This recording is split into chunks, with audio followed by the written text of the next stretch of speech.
Assalamualaikum warahmatullahi wabarakatuh. Shalom. Jadi di sini saya akan menjelaskan sedikit mengenai teori pembelajaran multikultural. Di mana sebelumnya kita itu harus mengetahui dulu apa itu kata multikultural.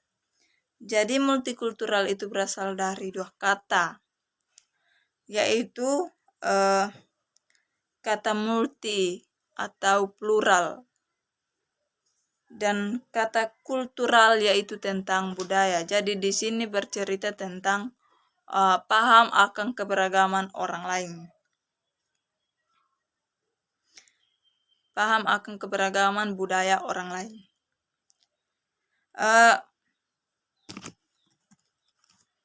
Jadi di sini menurut Hanum 2014 mendefinisikan bahwa teori pembelajaran multikultural itu merupakan proses pembelajaran yang mengakui keberagaman budaya, agama, etnis. Karena ini merupakan suatu hal yang penting untuk membentuk sebuah kelas, pola pikir guru, dan peserta didik. Kenapa kok sampai dia bilang itu adalah hal penting? Karena di sini kita mengakui keberagaman budaya orang lain itu sangat perlu, di mana kita menerima budaya orang asing, orang lain itu agar menambah budaya-budaya di Indonesia. Bagaimana caranya kita harus menerimanya?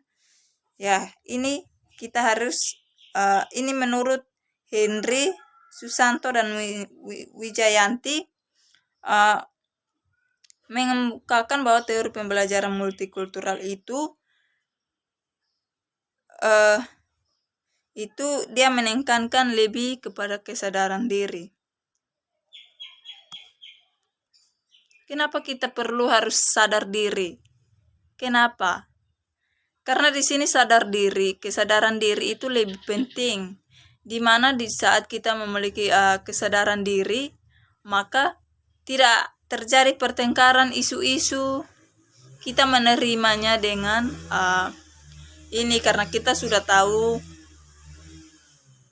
kita itu sebagai peserta didik, sebagai orang yang berpendidikan, sebagai guru, kita wajib memiliki kesadaran diri supaya kita bisa menerima budaya dari luar dengan baik.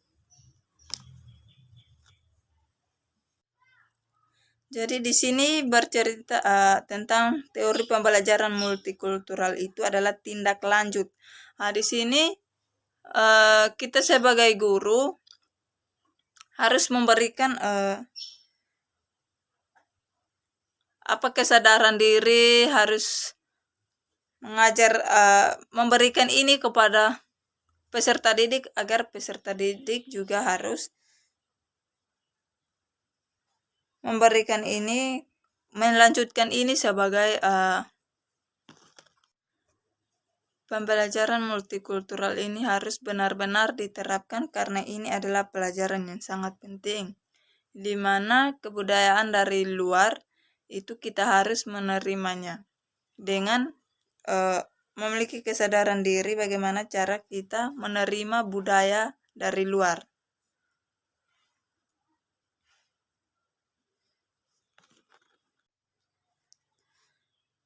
Perkembangan pembelajaran multikultural. Dari mana sih perkembangan pembelajaran multikultural itu? Bagaimana sih perkembangannya? Nah, di sini teori pembelajaran multikultural telah menjadi runtutan yang tidak dapat ditawar dalam membangun Indonesia baru. Karena teori pembelajaran ini memerlukan kajian yang mendalam mengenai konsep dan praktis pelaksanaannya. Nah, di sini pada umumnya guru juga belum memiliki pengalaman yang memadai dalam pembelajaran multikultural ini. Kenapa? Karena pembelajaran multikultural ini bukan pembelajaran yang biasa-biasa saja. Ini perlu pengalaman. Jadi orang filsafat, sosiolog, meteorologi, maupun tantangan dalam pelaksanaannya juga belum memiliki pengalaman yang cukup untuk mempelajari pembelajaran multikultural ini.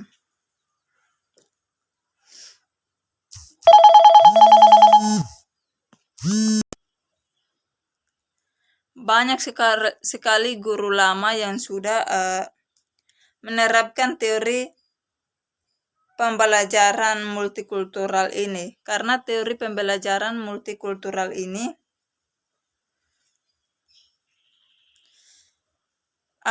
secepatnya itu harus diterapkan, karena pengalaman sekarang tidak sama dengan pengalaman masa lalu.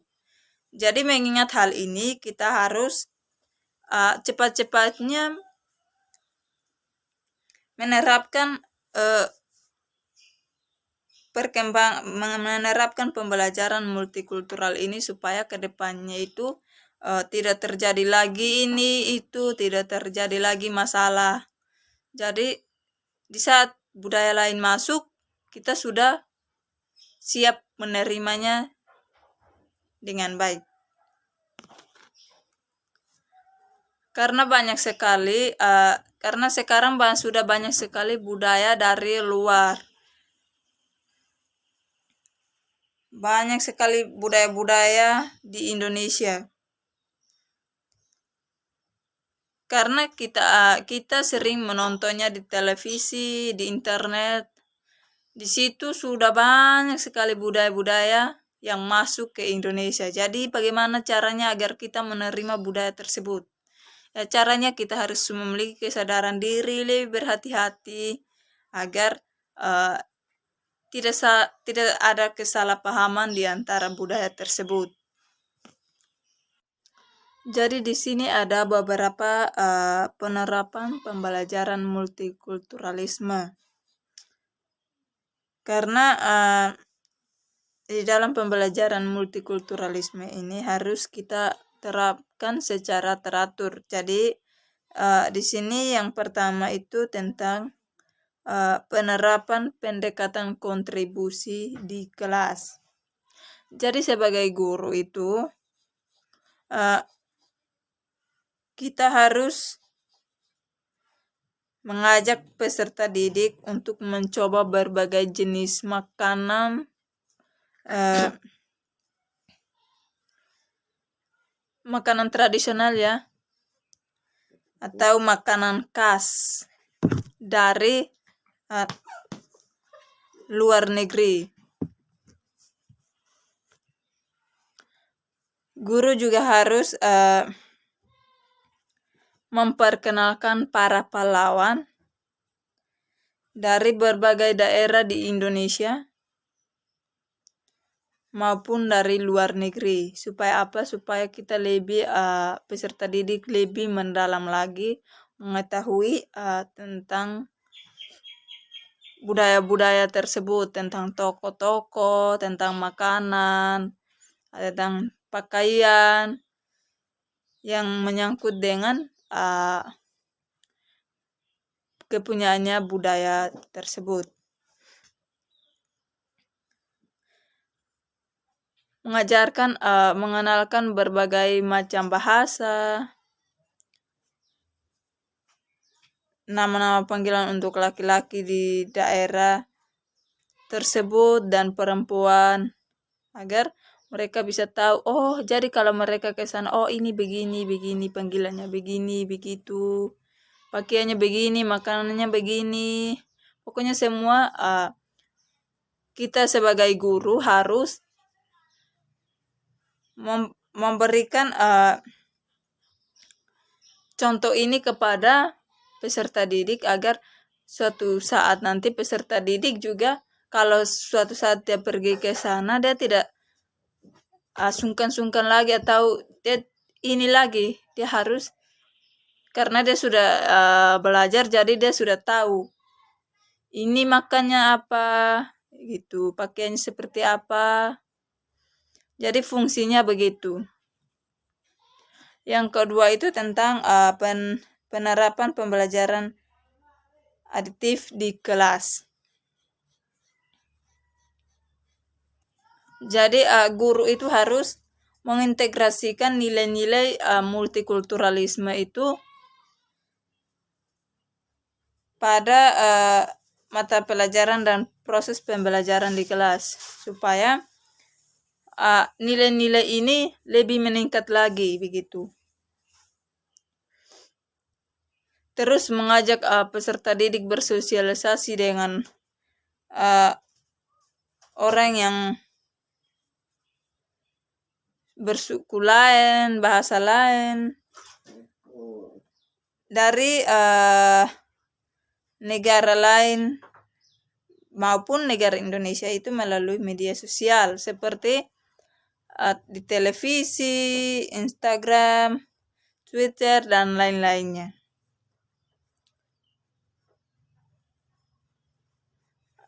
Guru juga harus menampilkan video tentang budaya-budaya, kehidupan masyarakat yang ada di berbagai daerah.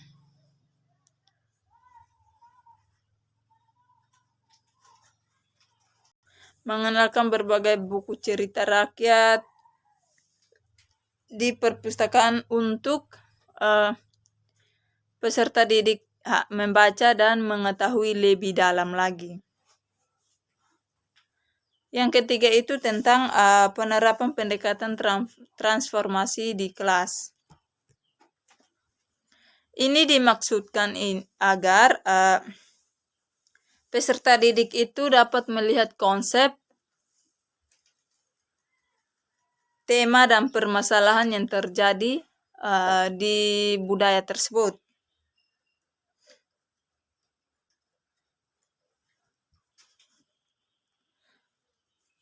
Di sini penerapan tahap pendekatan aksi sosial. Ini peserta didik mampu menerapkan secara langsung. Jadi di sini peserta didik itu harus secara langsung ya menerapkan tentang konsep, isu, atau masalah yang akan terjadi. Jadi sebelum masalah itu terjadi, peserta didik sudah tahu, oh ini permasalahannya dari mana, begitu.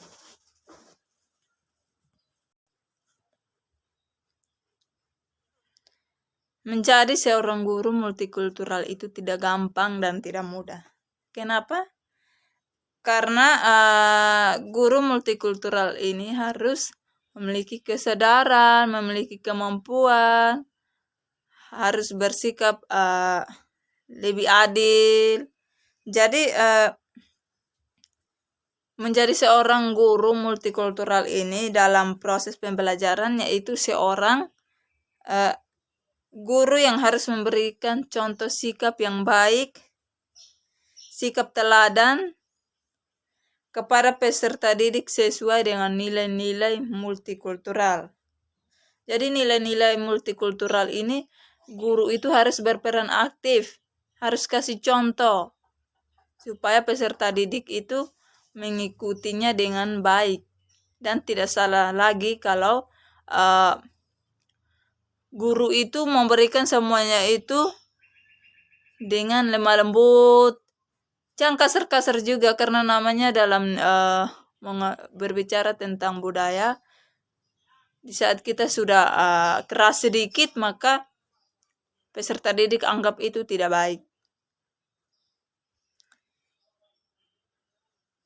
Jadi guru multikultural itu harus menghargai muridnya.